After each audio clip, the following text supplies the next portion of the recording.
افراتفری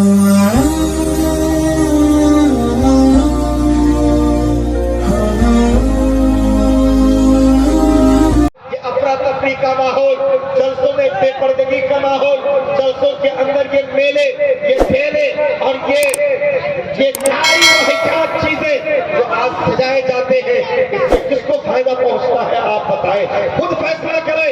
جلسے کا مطلب میلے لگانا نہیں ہوتا، بلکہ جلسے کا مطلب اللہ اور اس کے رسول کی باتیں کر کے اپنی زندگی کو سنوارنا ہوتا ہے۔ الحمد للہ الذی کفا وسلام علی حبیبہ المصطفی اما بعد،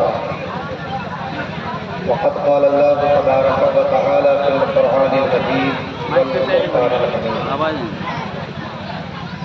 یا ایھا الذین آمنوا اتقوا اللہ وکونوا مع الصادقین۔ صدق اللہ المولانا العظیم وصدق رسولہ النبی الامین المتین الکریم، ونحن على ذلك لمن الشاهدين والشاكرين والحمد لله رب العالمين۔ یا خدا از بہر جناب مصطفیٰ امداد کن، یا رسول اللہ از بہر خدا امداد کن، یا شہید کربلا، یا دافع کرب و بلا، گلرخاں شہزاد گلگو قبا امداد کن، قادریم نعرے یا غوث اعظم می زنم، دمز شیخ محمد رضا خان قطب عالم می زنم، بگرداب بھلا استاد کشتی، ضعیفان شکستارات و کشتی، بحقیق خواجہ عثمان ہارون، مدد کن یا معین الدین چشتی۔ آئیے سب سے پہلے ہم آپ مل کر انتہائی ادب و احترام کے ساتھ گنبد خضرا میں آرام فرمانے والے آقا سرور دو جہاں فخر رسولہ سید الکونین احمد مختار شفیع روز شمار، جسے خدا نے پیدا فرمایا تو حسنوں میں مجال بخشا، ادب دیا تو سیرت کا جمال بخشا، علم دیا تو عالم مکانہ وما یکون بنایا، ہدایت فرمائی تو ہر مشکلوں مبہم کا اب کشا کیا، سیانت و عفاف کو ان سے زینت بخشی، عدل و انصاف کو ان سے قربت دی۔ سبحان اللہ، محرم اسرار خدا، زینت عرش کبریا، محبت وحی و الہی، مظہر ذات کبریائی، اندھی آنکھوں کی ضیا، بہرے کانوں کی جلا، بند دلوں کے رہنما، ارسلہ بالحق ودین الہدیٰ کی بارگاہ ناز میں غلامانہ، عاشقانہ، محبتانہ، ملتجیانہ، ایمان دارانہ انداز میں درود پاک کا تحفہ پیش کریں، بلند آواز سے پڑھیں۔ اللہم صلی علی سیدنا شفیعنا مولانا محمد بارک وسلم، صلاۃ و سلام علیک یا رسول اللہ، صلاۃ و سلام علیک یا حبیب اللہ صلی اللہ تعالی علیہ وسلم۔ جسے چاہا اپنا بنا لیا، جسے چاہا در پہ بلا لیا، یہ بڑے کرم کے ہیں فیصلے، یہ بڑے نصیب کی بات ہے۔ اعلیٰ حضرت عظیم البرکت مجدد دین ملت الشاہ امام احمد رضا خان فاضل بریلوی رحمت و رضوان ارشاد فرماتے ہیں، وہی رب ہے جس نے تجھ کو ہمتن کرم بنایا، ہمیں بھیک مانگنے کو تیرا آسا بتایا، تجھے حمد ہے خدایا، تجھے حمد ہے خدایا۔ یہی بول سدر والے چمنے جہاں کے تھالے، سبھی میں نے چھان ڈالا، تیرے پائے کا نہ پایا، تجھے حمد ہے خدایا، تجھے حمد ہے خدایا۔ حضرات گرامی، مجھ سے پیش کر عالم نبیل فاضل جلیل حضرت اللہ حضرت علامہ مولانا منظور احمد صاحب قبلہ مدظلہ نورانی، جو سیمانچل کے منظور نظر ہیں، ہر جلسے میں حضرت سے ملاقات ہوتی رہتی ہے، اور جب ملاقات ہوتی ہے تب میں حضرت کے چہرے پر نئی جوانی کے آثار دیکھتا ہوں۔ میں نے تو یہ مشاہدہ کیا کہ لوگوں کی عمر بڑھتی ہے تو بڑھاپے کی طرف جاتے ہیں، مگر جیسے جیسے میں مولانا منظور صاحب قبلہ کو دیکھتا ہوں، جتنی عمر بڑھتی جا رہی ہے اتنے ہی نکھار ان کے چہرے پر بڑھتی جا رہی ہے۔ اللہ سلامت رکھے۔ وہیں پر پیغمبر نور پر تشریف فرما، آپ کے اس مبارک دھرتی کے پروردہ نظر کردہ شاعر اہل سنت، ان کی شہرت آج سے نہیں بلکہ میں اپنے بچپن سے سن چکا ہوں، اور جب میں طالب علمی کے دور میں تھا تب شاعر اسلام استاد الشعراء علی جناب عزت مآب ممتاز میّر صاحب کو سنا کرتا تھا، اور آج ان کے گاؤں میں حاضر ہوں، یہ میری خوش نصیبی ہے۔ اور ممتاز میّر صاحب کی بڑی محبت اور ان کی دعوت محبت پر عرس بشیری کے اس مبارک موقع پر حاضر ہونے کا مجھے موقع ملا۔ میں دعا کرتا ہوں اللہ تعالیٰ مجھے حق بولنے، آپ سب کو حق سننے، حق سمجھنے اور حق پر عمل کرنے کی توفیق عطا فرمائے۔ میں گزارش کروں گا ان نوجوانوں سے کہ اپنا تقریر کا ماحول ختم کریں اور تھوڑی دیر سن لیں۔ دیکھیے یہ جلسہ ہو رہا ہے یا پھر کچھ اور؟ بہت بڑا المیہ ہے، کتنا چرچا ہوتا ہے۔ میں سمجھتا ہوں حضرت منظور صاحب کے خلاف پورے سیمانچل سے زیادہ جلسہ ہندوستان کے کسی خطے میں نہیں ہے، اور جتنا فرق سیمانچل والے جلسوں میں کرتے ہیں، اگر اس کا آدھا بھی نکال کر کوئی ایک ادارہ قائم کرنا چاہے تو میں سمجھتا ہوں ہندوستان کا سب سے بڑا ادارہ ہے۔ اتنا خرچہ کرتے ہیں ایک جلسے میں 4 لاکھ 5 لاکھ تو معمولی بات ہے جو خرچہ کرتے ہیں۔ آپ کیجیے گا جتنا آپ خرچہ کرتے ہیں اتنا فائدہ نہیں اٹھا پاتے۔ جلسے کا مطلب یہ نہیں کہ صرف میلے لگائے جائیں، جلسے کا مطلب یہ نہیں کہ صرف بازاریں سجائی جائیں، جلسے کا مطلب یہ نہیں کہ جلسے کے ذریعے افراتفری کا ماحول ہو، جلسے کے ذریعے دل بہلایا جائے، بلکہ جلسے کا مطلب یہ ہے کہ قوم کی اصلاح ہو جائے۔ جلسے کا مطلب یہ ہے کہ قوم اگر بے راہ روی کا شکار ہے تو وہ راہ راست پر آ جائے۔ جلسے کا مطلب یہ ہے کہ کل تک اگر آپ بے نمازی تھے تو جلسہ سننے کے بعد آپ کے اندر نماز کی محبت پیدا ہو جائے اور پھر آپ نمازی بن جائیں۔ کل تک آپ بے ادب تھے تو جلسے کے بعد آپ باادب بن جائیں۔ کل تک جواری یا سکوری تھے تو جلسے کے بعد جوا اور سٹے اور لاٹری سے توبہ کر لیں۔ کل تک آپ بدعقیدیت میں مبتلا تھے تو علماء حق کی گفتگو سن کر بدعقیدیت سے توبہ کر کے سنی صحیح العقیدہ مسلمان بن جائے۔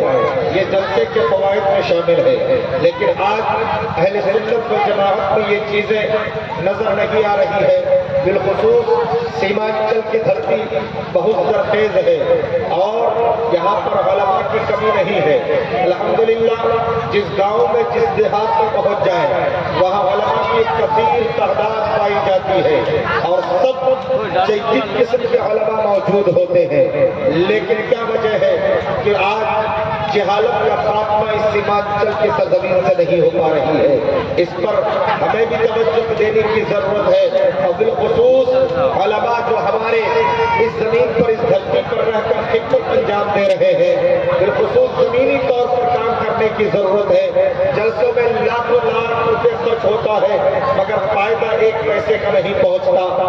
آج جلسوں کے حالات یہ ہو چکے ہیں کہ بالکل نوجوان جو ایکٹر ہے، توجہ چاہوں گا، جو ایکٹر ہے، جو شو بازی زیادہ کر رہے ہیں اور جو ماڈلنگ کرتے نظر آ رہے ہیں یوٹیوب چینل کے ذریعے اور سوشل میڈیا کے ذریعے جو فیمس ہوتے نظر آ رہے ہیں، اس کے ایک بندے کے پیچھے لاکھوں لاکھ روپے خرچ کیا جا رہا ہے۔ یہ عقل مندی نہیں ہے۔ کیا مولانا منظور صاحب کو قرآن و حدیث کی روشنی میں گفتگو کرنا نہیں آتی؟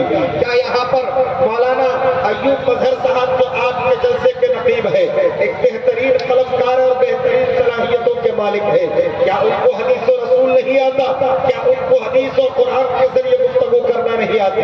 کوئی 1 لاکھ کا مقرر آ کر کھول کر پلا کر نہیں جاتا. اگر وہ 1 لاکھ کا مقرر آ کر آپ کے جلسے کے 10 لوگوں کو نمازی بنا جائے تو میں سمجھتا ہوں قسم خدا کی اس کا آنا بھی وصول ہو جائے اور اس پر خرچ کرنا بھی وصول ہو جائے. میں جہاں تک میری نظریں دیکھ رہی ہے کہ اس کے پیچھے 1 لاکھ روپے خرچ کرنے کے بعد تو بھی لوگ نمازی نہیں بن پاتے اور پھر افراتفری کا ماحول الگ سے ہوتا ہے.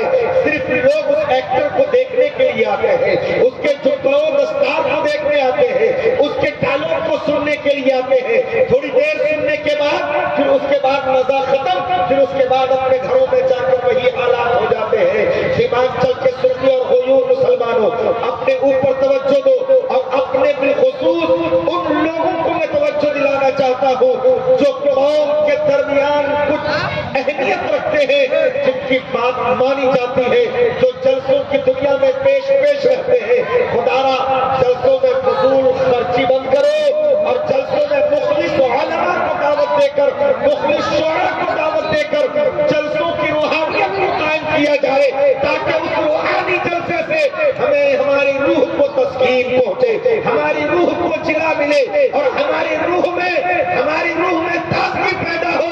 کل تک جب بدعملی میں زندگی گزر رہی تھی، ہم باعمل ہو کر اپنی زندگی کو سنوار لیا کریں. یہ جلسوں کے فوائد میں سے ہے. آج عرس بشیری میں آپ تشریف لائے ہیں، یقیناً قابل مبارکباد ہے. میں اس چیز پر قطعی توجہ نہیں دیتا کہ میرے سامنے 10 لوگوں کا مجمع ہے یا 10,000 کا مجمع ہے.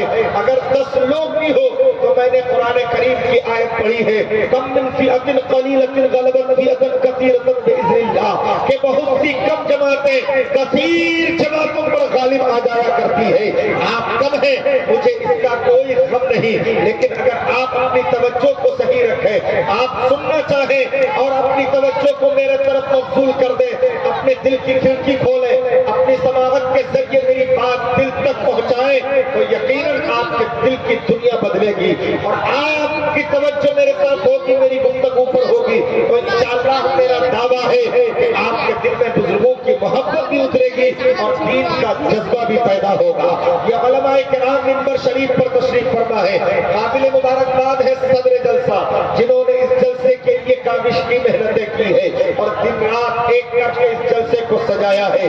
یہاں گاؤں کے اور آس پاس کے علماء کرام جو جلسوں میں بلا کھٹک پہنچتے ہیں تاکہ ہمارے علاقے میں جو جلسہ ہو رہا ہے اس جلسے کے ذریعے ہمارے قوم کی ہدایت ہو. ہر دور میں علماء اپنے دل میں درد لے کر جیتے ہیں. ہماری قوم بے راہ روی کا شکار نہ ہو جائے، ہماری قوم بے نمازی نہ رہ جائے، ہماری قوم جھوٹ اور برائیوں سے باز آ جائے. اور آج ہمارے سیمانچل کے جلسوں کے اندر بے پناہ برائیاں ہو رہی ہے. آج یہ افراتفری کا ماحول، جلسوں میں بے پردگی کا ماحول، جلسوں کے اندر یہ میلے، یہ ٹھیلے اور یہ ساری واحد چیزیں جو آج سجائے جاتے ہیں، اس سے کس کو فائدہ پہنچتا ہے آپ بتائیں، خود فیصلہ کریں. جلسے کا مطلب میلے لگانا نہیں ہوتا بلکہ جلسے کا مطلب اللہ اور اس کے رسول کی باتیں کر کے اپنی زندگی کو سنوارنا ہوتا ہے. نبی کریم جناب محمد رسول اللہ صلی اللہ تعالیٰ علیہ وسلم سب سے بڑے خطیب ہے، ان سے بڑا خطیب کوئی نہیں ہے. ان کی خطابت ہوتی تھی اور صحابہ سامعین کے طور پر ہوا کرتے تھے. آج ہم جلسے میں آتے ہیں تو ہمیں تقریر کرنے میں مزہ نہیں آتا جب تک آپ سے بلوانا لیا جائے. جتنی دیر خطیب بولے گا اتنی دیر آپ سے بھی بلوایا جائے گا. اور اگر آپ سنجیدگی سے سننا چاہو تو ہمیں یہ بات ہضم نہیں ہوتی ہے. ہم یہ سوچتے ہیں کہ آپ سو گئے ہیں، سن نہیں رہے ہیں. آپ میری ہر بات پر سبحان اللہ کہو، میری ہر بات پر نعرہ لگا دو تاکہ میری تقریر جم جائے تو میں محسوس ہو کہ میں آپ کے سامنے تقریر کر رہا ہوں. لیکن آؤ یہ علماء سے پوچھیں، علماء سے سنیں. جب میرے آقا کا خطاب ہوتا تھا، جب میرے آقا کی گفتگو ہوتی تھی، ان سے بڑا خطیب کوئی نہیں، ان سے بڑا مصلح کوئی نہیں، ان سے بڑی خطابت کا ذریعہ بہانے والا کوئی نہیں لیکن جب میرے آقا خطاب فرماتے تھے تو صحابہ کی محفل میں سناٹا چھا جایا کرتا تھا.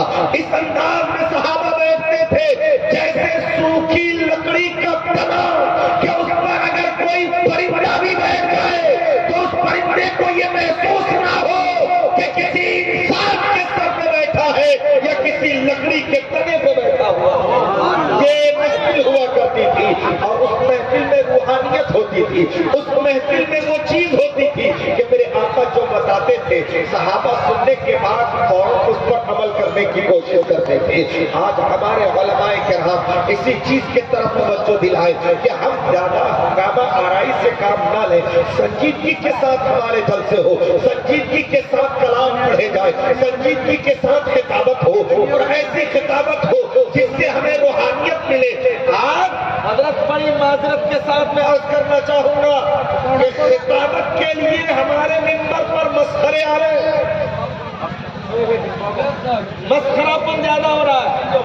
میں کتاب پڑھا رہا تھا, درس نظامی میں پڑھائی جاتی ہے, گلزار دبستہ, اس کی ایک حکایت سنن کی حکایت ہے, علماء کرام پڑھے ہیں.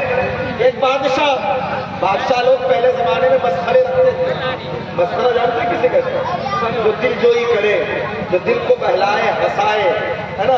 بادشاہ کو کبھی کوئی غم لگتا تھا تو مسخرہ آ کر کے بادشاہ کو ہنسایا کرتا تھا. اپنی باتوں کے ذریعے, اپنے لچھے دار گفتگو کے ذریعے وہ ماحول بنایا کرتا تھا. جیسے آج ہمارے جلسوں میں لچھے دار گفتگو کے ذریعے ماحول بنایا جاتا ہے اور ایسا محسوس ہوتا ہے کہ کامیڈی سرکس ہو رہا ہے. یہ جلسوں کی روحانیت نہیں ہے, جلسوں کا یہ مزاج نہیں ہے. ہمارے اسلاف نے بھی جلسے کیے ہیں, ان جلسوں کو آپ مد نظر رکھیے. بادشاہ مسخرہ رکھتا تھا. ایک دن بادشاہ شکار پر نکلا اپنے شہزادے کے ساتھ اور کچھ سپاہی اپنے ساتھ لے کر کے شکار پر نکلا. ساتھ میں مسخرے کو بھی لے لیا کہ سفر میں یہ ہنساتا رہے گا, باتیں کرتا رہے گا, دل بہلاتا رہے گا. تھوڑی دور سفر کرنے کے بعد جب سورج کی تپش زیادہ ہوئی, دھوپ تیز ہوئی تو بادشاہ کو گرمی لگی اور بادشاہ کے شہزادے کو بھی گرمی لگی. بادشاہ جو لباس پہنا تھا وہ اتار کر مسخرے کو دے دیا اور بادشاہ زیادہ جو شہزادہ صاحب پہ تھا اس نے بھی اپنا لباس اتار کر مسخرے کو دے دیا. بادشاہ لباس مسخرے کو دینے کے بعد مسخرے کی طرف دیکھا اور اس نے بھی مذاق میں کہا کہ مسخرہ ایسا لگ رہا ہے کہ تیرے اوپر ایک گدھے کا بوجھ رکھ دیا گیا. تو مسخرہ ہی ہوتا ہے. اس نے کہا حضور ایک گدھے کا نہیں بلکہ 2 گدھے کا بوجھ رکھا ہے, کیونکہ لباس بادشاہ کا بھی تھا اور بادشاہ کے بیٹے کا بھی تھا. بادشاہ نے کہا 1 گدھے کا بوجھ, اس نے کہا حضور نہیں بلکہ 2 گدھے کا بوجھ ہے. یعنی بادشاہ کو بھی گدھا کا دیا, اس کے بیٹے کو بھی گدھا کا دیا. تو آج مسخرہ پن چل رہا ہے میرے بھائی.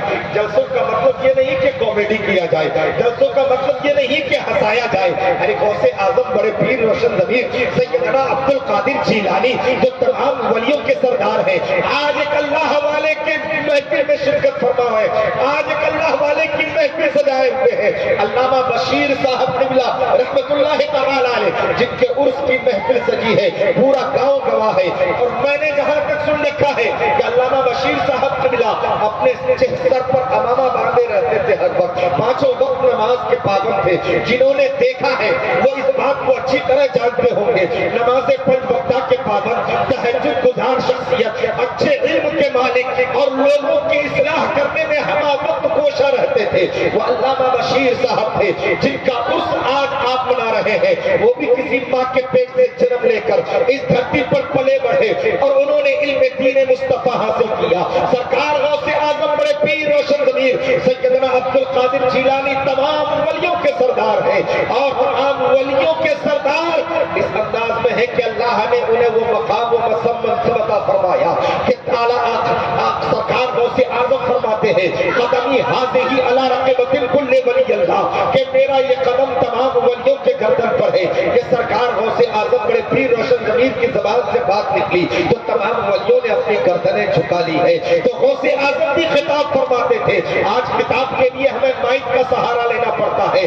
آپ 100 200 300 400 لوگ ہیں, بغیر مائک کے ہم بول نہیں سکتے. کیوں؟ اتنی طاقت ہماری آواز میں نہیں ہے, اتنا دم ہمارے سینے میں نہیں ہے کہ بغیر مائک کے آپ کا آواز پہنچا لو. لیکن اللہ اپنے بندوں کو, ان بندوں کو جو قرب الہی حاصل کر لیتا ہے, ان بندوں کو جو اللہ کے بارگاہ میں اپنا قرب حاصل کر لیتا ہے, اللہ ان کے آوازوں میں وہ طاقت عطا فرما دیتا ہے کہ انہیں نہ تو مائک کی ضرورت ہوتی ہے, انہیں نہ تو یوٹیوب چینل کی ضرورت ہوتی ہے, انہیں نہ تو کسی اور چیز کی ضرورت ہوتی ہے, بلکہ ان کی زبان ہلتی ہے, گفتگو اپنی زبان سے کرتے ہیں اور ان کی زبان سے نکلی ہوئی بات لوگوں کے دل کو چھو جایا کرتی ہے, اور جو بدعمل ہوتا ہے وہ باعمل بن کر محفل سے نکل جایا کرتا تھا. حضرات محترم تاریخ پڑھو اور علماء سے سنو کہ سرکار غوث اعظم جب خطاب فرماتے تھے تو مجمع میں 70 ہزار کا مجمع ہوتا تھا.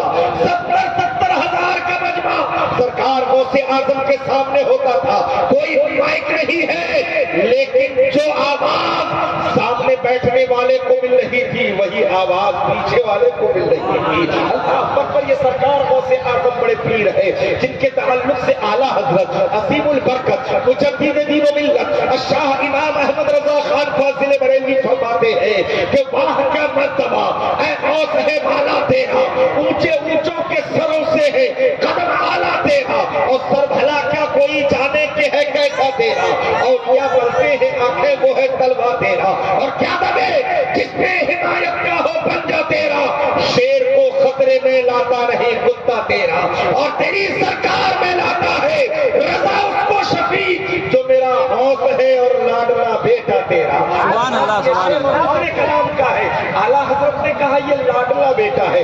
توجہ کیجئے کیا فرمایا, لاڈلا بیٹا. لاڈلا بیٹا جانتے ہیں لاڈلا بیٹا کسے کہتے ہیں؟ ایک باپ کی اگر 5 اولادیں ہیں تو سب لاڈلے نہیں ہوتے, کوئی ایک لاڈلا ہوتا ہے, اور جو لاڈلا ہوتا ہے اس کی بات ٹالی نہیں جاتی, اس کی بات نظر انداز نہیں کی جاتی. اعلیٰ حضرت نے لاڈلا کیوں کہا؟ یوں ہی اعلیٰ حضرت کوئی بات نہیں کرتے. اعلیٰ حضرت کی نظر جب اس روایت پر پڑی, حضرت شیخ ابو صالح جو سرکار غوث اعظم کے والد محترم ہیں, وہ فرماتے ہیں کہ ابھی میرے بیٹے عبد القادر کی ولادت نہیں ہوئی تھی, ابھی میرے بیٹے عبد القادر کی ولادت نہیں ہوئی تھی, میرے سرکار میرے گھر تشریف لائے. سبحان اللہ. میرے سرکار میرے گھر تشریف لائے, اور لائے تو طرح نہیں بلکہ صحابہ کی جماعت بھی سرکار کے ساتھ تھی. اللہ اکبر. حضرت ابو صالح فرماتے ہیں میرے سرکار تشریف لائے تو میرا سارا گھر خوشبو سے معطر ہو گیا, میرا سارا گھر مہک اٹھا. ایمانو, یہ میرے سرکار کا معجزہ ہے کہ جس گلی سے گزر جاتے تھے مصطفیٰ وہ گلی مہک جایا کرتی تھی, جس راہ سے گزر جاتے تھے مصطفیٰ وہ راستہ مہک جایا کرتا تھا. صحابہ کو اگر نبی کو تلاش کرنا ہوتا تو کسی سے پتہ نہیں پوچھتے تھے بلکہ خوشبو سے پتہ لگا لیتے تھے میرے سرکار کا قیام کہاں اور کس کے گھر میں ہے. حضرات محترم, یہ میرے آقا جناب محمد رسول اللہ صلی اللہ تعالیٰ علیہ وسلم کا معجزہ ہے. حضرت ابو صالح فرماتے ہیں میرے سرکار تشریف لائے, میرا سارا گھر خوشبو سے معطر ہو گیا, سارا گھر مہک اٹھا. حضرات میرے آقا آتے ہیں, یقیناً عاشقوں کے گھر آتے ہیں, عاشقوں کو میرے آقا نظر انداز نہیں کرتے. جو ٹوٹ کر محبت کرتا ہے, دل و جان سے پیار کرتا ہے, اور جو ہما وقت یہی کہتا ہے انہیں جانا انہیں مانا, نہ رکھا غیر سے کام, للہ الحمد میں دنیا سے مسلمان گیا. جو نبی کو سب کچھ مان لے میرے آقا اسے فراموش نہیں کرتے ہیں. حضرت ابو صالح فرماتے ہیں میرے آقا آئے, اور آنے کے بعد صحابہ کی جماعت ساتھ میں ہے. میرے آقا فرماتے ہیں بیٹا ابو صالح, اب قریب تیرے گھر میرا بیٹا عبد القادر آنے والا ہے. اب قریب میرے گھر تیرا بیٹا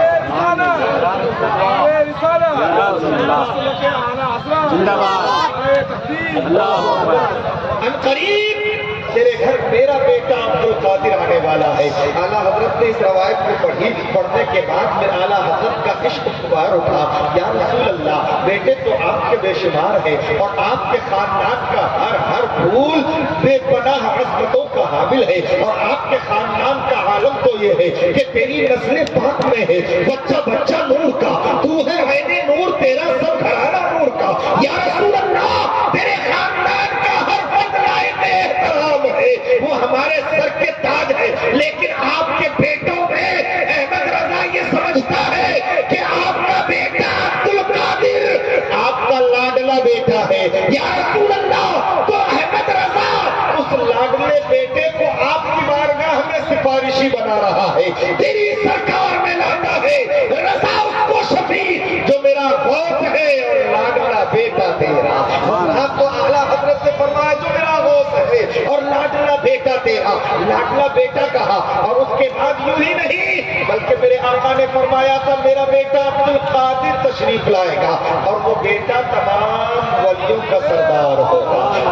لاڈلا بیٹا یوں ہی نہیں کہا میرے سرکار نے، اللہ کا کرم دیکھو، میرے نبی پیر کے دن تشریف لائے تو اللہ رب العزت نے اپنے بندے عبد القادر کو بھی پیر کا دن عطا فرمایا ہے۔ اب سرکار عبد القادر جیلانی کی ولادت ہوئی ہے، جس طرح اللہ نے اپنے محبوب کی آمد پر مکے کی سرزمین پر تمام ماؤں کو بیٹا نوازا تھا، اسی طرح عبد القادر کی ولادت پر تمام ماؤں کو اللہ بیٹا عطا فرمایا۔ اللہ اکبر، یہ دیکھیے مناسبت دیکھیے، یوں ہی میرے آقا نے لاڈلا بیٹا نہیں کہا ہے، یہ مناسبت دیکھے۔ اللہ اکبر، عبد القادر جیلانی کی ولادت ہوئی، اس سال تمام ماؤں کو بیٹا عطا ہوا، اور جتنے بیٹے پیدا ہوئے اللہ نے ان تمام بیٹوں کو منصب ولایت بھی عطا فرمایا ہے۔ یہ تمام ولیوں کے سردار ہیں۔ اللہ اکبر، جتنے ولی اعلیٰ حضرت فرماتے ہیں یا غوث اعظم جو ولی قبل ہوئے بعد ہوئے یا ہوں گے سب ادب رکھتے ہیں دل میں میرے آقا تیرا۔ تو علامہ بشیر صاحب اپنے وقت کے ایک بہترین عالم دین جن کا عرس منایا جا رہا ہے، یقیناً ولی وہی ہوتا ہے جو 5 وقتہ نماز کا پابند ہو۔ حضرت جنید بغدادی فرماتے ہیں وہ اللہ کا ولی ہوگا۔ حضرت جنید بغدادی کا قول ہے، یہ ضروری نہیں ہے کہ کرامت ظاہر ہو، یہ ضروری نہیں ہے کہ ہوا میں اڑ کے دکھائے، یہ ضروری نہیں ہے کہ کوئی کرامت دکھائے یا کوئی عجیب و غریب کام کر کے دکھائے، یہ ضروری نہیں۔ حضرت جنید بغدادی فرماتے ہیں کہ جو 5 وقتہ نماز کا پابند ہے سمجھو وہ اللہ کا ولی ہے، دوستو اللہ کا ولی ہے۔ تو آپ کے تصور میں رکھو کہ عالم باعمل جو اللہ کا ولی ہے یقیناً ان کی محفل میں بیٹھے ہیں، اور ولیوں کی نظر ہو جائے تو قسم خدا کی دل کی آپ کی مرادیں پوری ہو جائے۔ اللہ پر سرکار غوث اعظم بڑے پیر روشن ضمیر سیدنا عبد القادر جیلانی تمام ولیوں کے سردار ہے۔ تو آپ کی پرورش ہو رہی ہے، ہمارے گھروں میں بھی بچوں کی پرورش ہوتی ہے، لیکن آج ماڈرن ماحول میں صرف پرورش ہو رہی ہے، تربیت نہیں ہو پا رہی ہے، جبکہ ضرورت یہ ہے کہ ہم صرف بچوں کی پرورش نہ کریں بلکہ بچوں کی تربیت کریں۔ دیکھیے اگر تربیت ہوتی تو بچے یہ ہنگامہ نہ کاٹتے، یہ حالات نہیں ہوتے۔ ہم اپنے گھروں سے بچوں کی تربیت کریں، یہ ماؤں کی ذمہ داریاں ہوتی ہیں کہ بچہ ماں کی کفالت میں زیادہ ہوتا ہے۔ بچپن کے زمانے میں ماں کے اوپر زیادہ یہ بوجھ ہوتا ہے کہ بچے کی بچپن کو سنبھالا جائے، بچے کی بچپن کو بہتر بنایا جائے۔ باپ تو دن بھر بیچارہ کام پر ہوتا ہے، وہ تھک ہار کر شام کو گھر میں آتا ہے، پھر وہ تھکا ماندہ سو جاتا ہے، لیکن چھوٹے سے بچے کے ساتھ ماں کو ہر لمحہ رہنا پڑتا ہے، ہر آن ماں دیکھ بھال کرتی ہے، اور یقیناً ماں کو اللہ نے وہ جگر دیا ہے، ماں کو وہ دل عطا فرمایا ہے کہ پوری کائنات میں ایسا دل کسی کو عطا نہیں ہوا وہ جو دل اللہ نے ماں کو عطا فرمایا ہے۔ بچے کو ذرا سی تکلیف ہو جائے ماں تڑپ جاتی ہے، بچے کو بخار آ جائے ماں تڑپ جاتی ہے، بچے کو اگر چھینک آ جائے ماں تڑپ جاتی ہے، ماں کو کھانا اچھا نہیں لگتا، ماں کی نیند اڑ جاتی ہے۔ جب تک بچے کو شفا نہ مل جائے، جب تک بچے کو صحت نہ مل جائے، یقیناً ماں تڑپتی رہتی ہے، اور جب بچہ صحت یاب ہوتا ہے تو یقیناً ماں کے دل کو سکون پہنچتا ہے۔ تو مائیں، آج کل جو ماڈرن زمانہ ہے، یہ ماڈرن زمانے کے لحاظ سے میں آپ سے گفتگو کروں گا۔ آؤ دیکھو، سرکار غوث اعظم کی والدہ نے صرف اپنے بچے کی پرورش نہیں کی ہے بلکہ پرورش کے ساتھ تربیت بھی کی ہے۔ آج ہمارے معاشرے میں صرف پرورش ہو رہی ہے، تربیت نام کی کوئی چیز نہیں۔ کیوں؟ اس لیے کہ مائیں خود تربیت یافتہ نہیں ہوتی تو بچوں کی تربیت کیا کرے گی؟ سرکار غوث اعظم بڑے پیر روشن ضمیر کو دیکھو، جب سرکار غوث اعظم پڑھنے کے قابل ہوئے، ماں نے ہاتھ پکڑا، استاد کے حوالے کر دیا۔ آپ کے اس گاؤں میں بھی ایک ادارہ قائم ہے، الجامعۃ البشیریہ۔ یہ کیوں قائم کیا گیا؟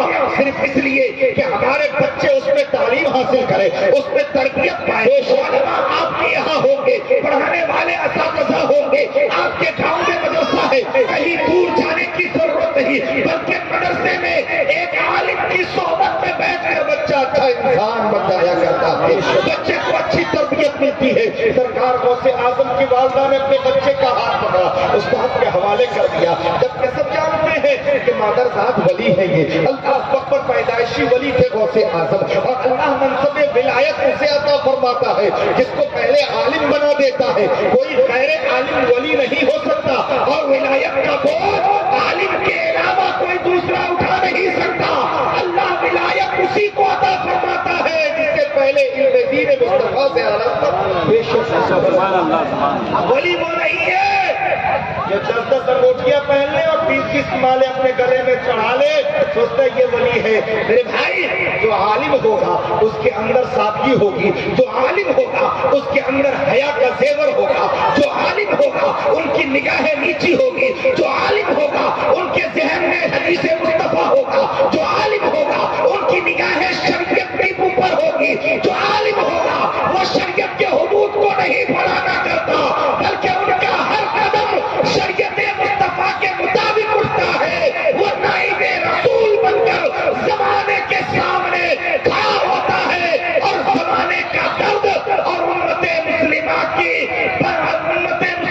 بدعملیوں کی اصلاح کرنے کا درد ایک عالم ربانی کے اندر موجود ہوتا ہے، وہ عالم ہوتا ہے۔ آپ کسی داڑھی ٹوپی والے کو دیکھو اور کوئی غلط کام کرتا نظر آئے تو ضروری نہیں ہے کہ ہر داڑھی ٹوپی والا عالم ہو، ضروری نہیں ہے کہ ہر داڑھی ٹوپی والا عالم ہو۔ یہ مت کہا کرنا کہ یار مولوی لوگ کیسا کرتے ہیں۔ آج ہمارے ممبروں پر جاہلوں کا قبضہ ہو چکا ہے۔ یہ ممبر رسول ہے، یہ کوئی عام جگہ نہیں بلکہ یہ جگہ بڑی اہمیت کا حامل ہے۔ یہ وہ جگہ ہے جس کو ممبر رسول کا نام دیا گیا ہے، اور جو ممبر رسول ہوتا ہے یقیناً اس ممبر رسول پر ادب سے بیٹھنے کا حکم ہے، احترام کے ساتھ بیٹھنے کا حکم ہے۔ لیکن آج سوشل میڈیا پر کتنی باتیں وائرل ہو رہی ہے کہ اسٹیج پر ممبر پر دھکے مکیاں ہو رہی ہے، لڑائی جھگڑے ہو رہے ہیں۔ تو یہ نہ سمجھنا کہ کوئی اچھا عالم لڑ رہا ہے، کوئی اچھا عالم لڑتا نہیں ہے، کوئی اچھا عالم گالی گلوچ نہیں کرتا۔ اچھا عالم اپنے دلائل کے ذریعے، قرآن و حدیث کے ذریعے باتیں کرتا ہے تاکہ ایک جہان اس سے فائدہ ملے، ایک جہان کو اس سے فائدہ پہنچے۔ اور جو لڑائی جھگڑوں کی بات کرتے ہیں، اسٹیج پر ہاتھا پائی کرتے ہیں، میرا دعویٰ ہے کہ اس کو کھانا جائے، اس کی تعلیم اور سند دیکھی جائے تو وہ غیر پڑھا لکھا صرف گویا ہوگا جو اسٹیج پر چڑھ جائے۔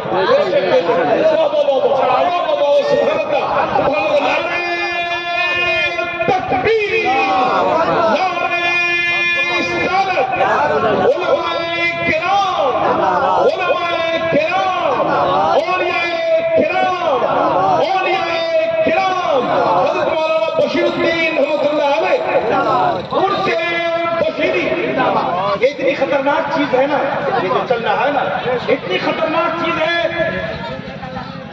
کہ ذرا سی کوئی بات ہو منٹوں میں وائرل، نیپال کی دھرتی پر جلسہ، اور آج دنیا کے کونے کونے میں وہ اہل سنت والجماعت کا جلسہ کہہ کر لوگوں کو دکھایا جا رہا ہے، لوگوں کے درمیان یہ بات پھیلائی جا رہی ہے۔ اہل سنت والجماعت اور علماء اہل سنت سے متنفر کرنے کے لیے لوگوں کے سامنے اس ویڈیو کو شو کیا جا رہا ہے کہ دیکھو سنیوں کے جلسے کا کیا عالم ہے، جب مولوی آپس میں لڑ رہے ہیں تو پھر عوام کا عالم کیا ہوگا۔ مگر میں یہ کہتا ہوں پیارے، تم اس کو مدعا بنا کر لوگوں کے ذہن و فکر کو بہکانے کی کوشش کر رہے ہو۔ یاد رکھو، جو جلسوں میں منبر پر لڑتے ہیں، ہم دعوے کے ساتھ کہتے ہیں، وہ کوئی عالم نہیں ہوتا بلکہ کسی جاہل کا منتخب کردہ شاعر ہوتا ہے۔ بے شک جاہل کا منتخب کردہ یا رسول اللہ، کسی جاہل کا منتخب کردہ شاعر ہوتا ہے۔ آج تو یوٹیوب کی دنیا ہے، لوگ کسی عالم سے مشورہ نہیں لیتے ہیں، کسی شخص نے اپنے مسجد کے امام سے مشورہ نہیں لیتے ہیں، اور قوم کے چودھری بن جاتے ہیں، جس کو تھوڑی بہت گاؤں میں عزت مل جاتی ہے نا، تو اتنے بڑے چودھری اور اتنے بڑے بارشٹر ہو جاتے ہیں کہ کسی مولوی کی سننا نہیں چاہتے، کسی عالم کی سننا نہیں چاہتے، قوم کا پیسہ لوٹتے ہیں، چندے کے نام پر، جلسے کے نام پر اکٹھا کرتے ہیں، اور پھر ان شعراء کو، ان خطیبوں کو دعوت دیتے ہیں جس سے علم کی بو تک نہیں آتی ہے، صرف چرب زبانی ہوتی ہے، ان سے نہ کوئی مواد ہوتا ہے، نہ ان سے اصلاح ہوتی ہے، وہ صرف بچانے کے لیے اسٹیج کی تم پر آ کر یوٹیوب کے ذریعے فیمس ہو جایا کرتے ہیں۔ ایسے لوگوں کو جاہل لوگ دعوت دیتے ہیں۔ بے شک ایک صحیح عالم سے مشورہ لو، ایک صحیح عالم سے جا کر پوچھو کہ ہمارے گاؤں میں جلسہ کرنا ہے، کس عالم کو دعوت دینا ہے، کس خطیب کو بلانا ہے، کس شاعر کو بلانا ہے، جس سے عوام کو فائدہ پہنچے۔ ہمارا جلسہ کوئی اپنے جیب سے نہیں کرتا، جلسہ کوئی اپنے جیب سے نہیں کرتا، بلکہ اس میں عوام کی محنت کا پیسہ ہوتا ہے، عوام کی مزدوری کا پیسہ ہوتا ہے، عوام اپنا کھیت غلہ بیچ کر پیسہ جلسوں میں دیتا ہے۔ چندے کے ذریعے تم علماء اور شعراء کا انتخاب کرتے ہو، مگر خدا قوم کے پیسوں کے ذریعے تم جاہل خطیب یا جاہل شاعر کا انتخاب مت کرنا جو تمہارے جلسے کے وقار کو ختم کر دے، بلکہ کسی اچھے عالم سے مشورہ لے کر اچھے خطبہ اور قوم کے ہمدرد شعراء کو دعوت دیا کرنا تاکہ تمہارے جلسے سے قوم کو فائدہ ہو۔ خبردار، تالاب میں اگر کوئی ایک گندی مچھلی دوسرے نالی سے نکل کر آ کر پہنچ جائے تو پورا تالاب گندا نہیں ہوتا۔ اگر اسٹیج پر جاہل منتخب کردہ لوگوں کی وجہ سے جلحا اسٹیج پر قابض ہو جائے اور اس کی بد کلامی یا بیجا حرکتوں کا چہرہ تمام علماء کے سر پر باندھا جائے تو یہ عقل مندی نہیں ہے، بلکہ تم تو ان علماء کو دیکھو جن کے ذریعے پورا جہان احتیاط ہے۔ تم تو اپنی نظر ان علماء پہ رکھو جن کے دل میں قوم کا درد ہے، جن کے دل میں قوم کی اصلاح کا جذبہ ہے۔ اور میں سمجھتا ہوں مولانا منظور صاحب کو ملا جلسوں سے اتنا فائدہ نہیں پہنچتا جتنا فائدہ مسجد کے امام سے عوام کو پہنچتا ہے۔ آپ کے مسجد کا امام سب سے اچھی اصلاح آپ کی کرتا ہے، ہر جمعے میں ان کے خطاب کو آپ سنیں، ان سے اچھی تقریر کوئی نہیں کرتا، ان سے اچھی اصلاح کوئی نہیں کرتا، ان سے زیادہ بہتر بات کوئی نہیں بتاتا۔